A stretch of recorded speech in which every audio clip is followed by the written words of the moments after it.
the world has experienced globalization, and it has brought with it a free marketplace of ideas where people can exchange knowledge and products, overcoming national, cultural, and physical barriers. Although the COVID-19 pandemic closed many borders, it has also amplified the tools provided by the Fourth Industrial Revolution, particularly those that enable groups of Colombian and German students to help small businesses in remote areas of Colombia.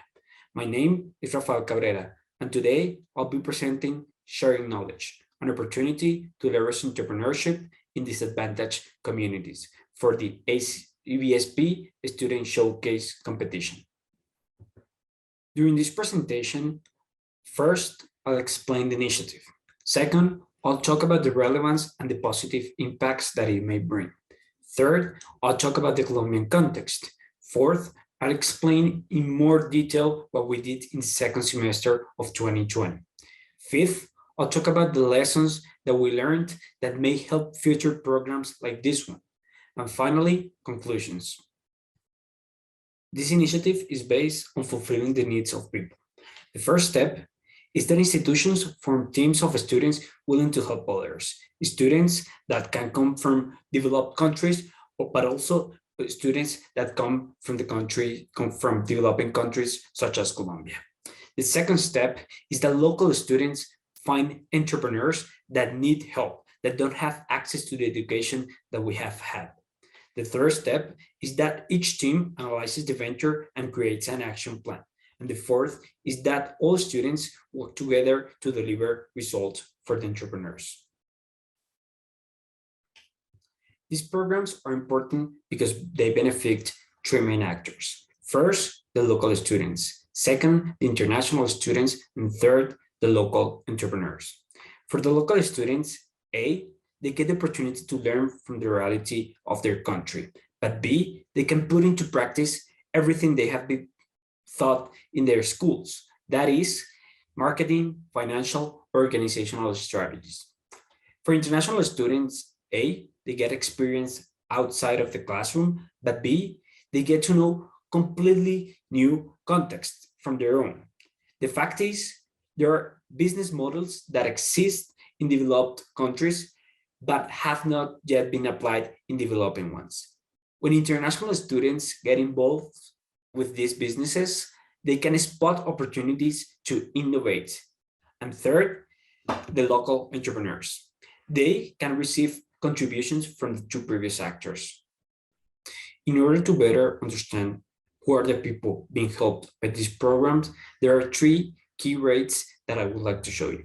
First is the informality rate, that for the third semester of 2021 was 48%. That is to say that more than 5 million Colombians were informally. Most of the people being helped by this type of programs are informal workers, which speaks of the impact that this initiative can have from the academy. The other rate that I want to talk about is the TEA rate. In the 2020-2021 Global Report of the Global Entrepreneurship Monitor, the rate of total early stage entrepreneurial activity of 2020 was 31.1% for Colombia. That is, nearly 1/3 of working age adults have actively tried to start a business or own one. On first glance, one would think that that is something good. However, in the same report, it was found that 77% of these adults affirmed that one of their motivations is for subsistence. That is, people in Colombia are creating businesses in order to survive. However, because they do not have education, most of these businesses fail in a short period of time. I think we can help them with that. We can give them that education and impact on their life. The main objective of the entrepreneurship course at Universidad de Rosario, directed by Professor Julián Gutiérrez, was to make attendees aware of the local and global reality of entrepreneurship. For the course project, a student had to contact enterprises in remote areas of Colombia, make a holistic analysis of the needs of these product units, and help them grow or establish themselves through organizational, legal, financial, and marketing consulting. For that, we use data, we research good practices, and most importantly, we talk directly with the communities. Two cases in particular were very successful, ASOHEC and Chacopenella. ASOHEC is the Association of Young Entrepreneurs of Calamar. This is a group of people who seek to protect the Amazon rainforest from deforestation through the sale of its fruits. Calamar, as you can see in the map, is a town in the department of Guaviare in eastern Colombia, which is surrounded by the Amazon jungle. This department was plagued for many years by guerrilla groups such as FARC-EP, who hid in the jungle. However, after the signing of the peace process in 2016, commercial activity became viable. Unfortunately, this opening of the department brought with it the expansion of livestock companies that raised deforestation levels to record highs in 2017, with approximately 38,000 hectares of forest deforested in that year, according to the Institute of Hydrology, Meteorology, and Environmental Studies of Colombia. ASOHEC seeks to sell pulp and products based on typical fruits of the region, such as acai, arasa, and borojo, to use the territory for crops instead of extensive livestock. After analyzing the business, it was found that the most important thing was to obtain the sanitary registration of the National Institute for Food and Drug Surveillance, which will authorize them to sell their products in supermarkets in the country with the expectation of exporting them.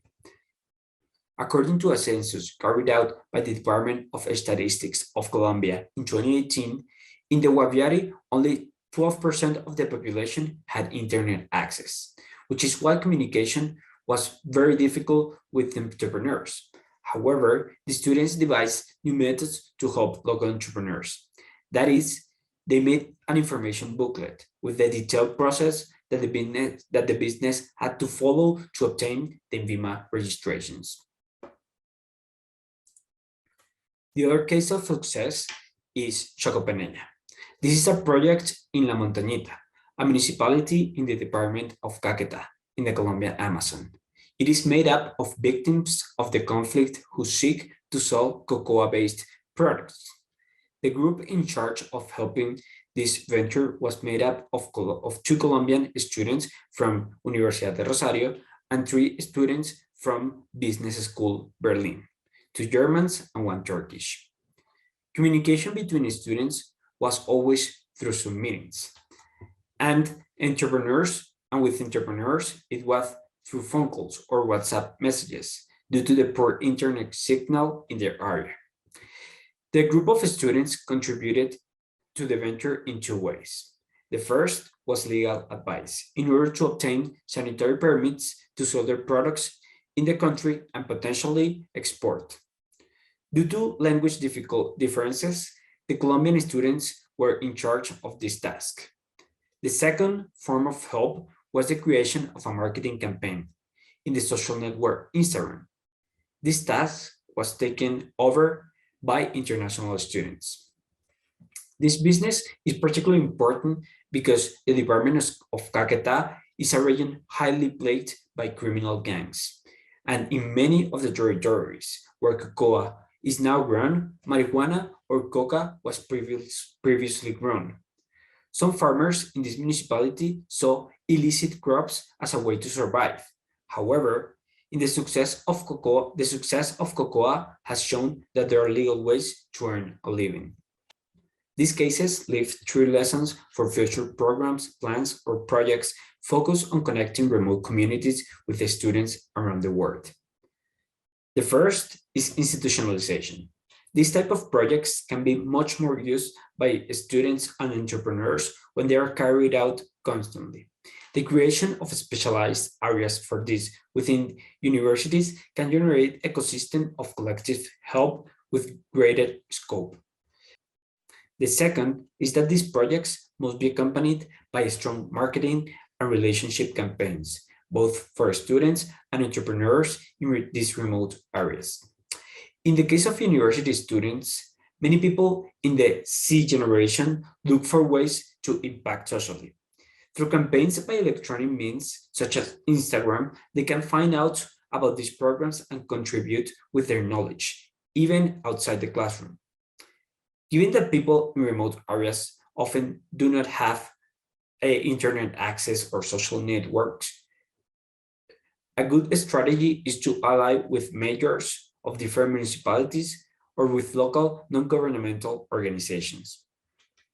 And the third is the creation of long-term alliances with universities to promote exchange of knowledge. Communication between local and international students can be promoted through professors from different universities. This is particularly important as communication between businesses and international students is likely to be strengthened through local students, given the need to overcome language, cultural, and infrastructure restrictions.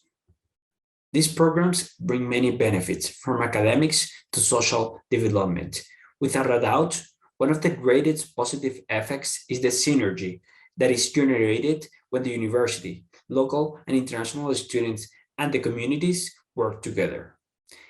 This presentation is an invitation to business schools and students around the world to explore and advance initiatives that have a positive impact on the regions that need it the most. And as we have seen, it can be done. Thank you.